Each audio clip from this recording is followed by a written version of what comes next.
पृथ्वी अपने एक्सिस पर एक रोटेशन 24 घंटे में पूरा करती है। बचपन की यह सीख अब बदल रही है।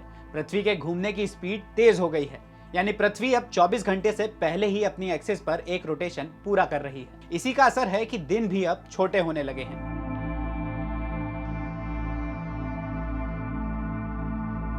पृथ्वी 86,400 सेकंड में अपनी एक्सिस पर एक चक्कर लगाती है, लेकिन ग्रेविटी की वजह से एक्सिस पर घूमते हुए पृथ्वी लड़खड़ाने लगती है और चक्कर पूरा करने में सेकंड से भी कम का हेरफेर हो जाता है, जिससे इंटरनेशनल एटॉमिक टाइम से इसका तालमेल बिगड़ जाता है।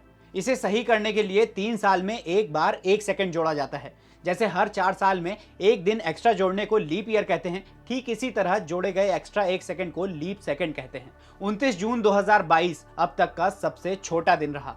इस दिन पृथ्वी ने अपनी एक्सिस पर 24 घंटे में 1.59 मिलीसेकंड पहले ही चक्कर पूरा कर लिया था। लेकिन पृथ्वी के तेज घूमने की वजह है क्या, आइए जानते हैं। पृथ्वी के तेज घूमने की फिलहाल तो कोई स्पष्ट वजह नहीं बताई गई है, लेकिन कुछ वैज्ञानिकों का मानना है कि पृथ्वी के इनर या आउटर लेयर में बदलाव समुद्र, टाइड या जलवायु परिवर्तन की वजह से हो सकता है। रिपोर्ट के मुताबिक अगर पृथ्वी तेजी से घूमती रही तो घड़ियों की गति को सूरज के हिसाब से चलाने के लिए एक नए नेगेटिव लीप सेकंड की जरूरत पड़ेगी। इस नेगेटिव लीप सेकंड से बड़ा नुकसान होने की आशंका जताई जा रही है। इससे स्मार्टफोन, कंप्यूटर और अन्य कम्युनिकेशन सिस्टम की घड़ियों में गड़बड़ी पैदा हो सकती है। ऐसा कोई पहली बार नहीं होगा कि लीप सेकंड जोड़ा जा रहा हो। साल 1972 से 1973 तक एटॉमिक क्लॉक से की गई गणना के बाद international earth rotation and reference system service ने लीप सेकंड जोड़ना शुरू किया था, जो 27वीं बार 31 दिसंबर 2016 को जोड़ा गया।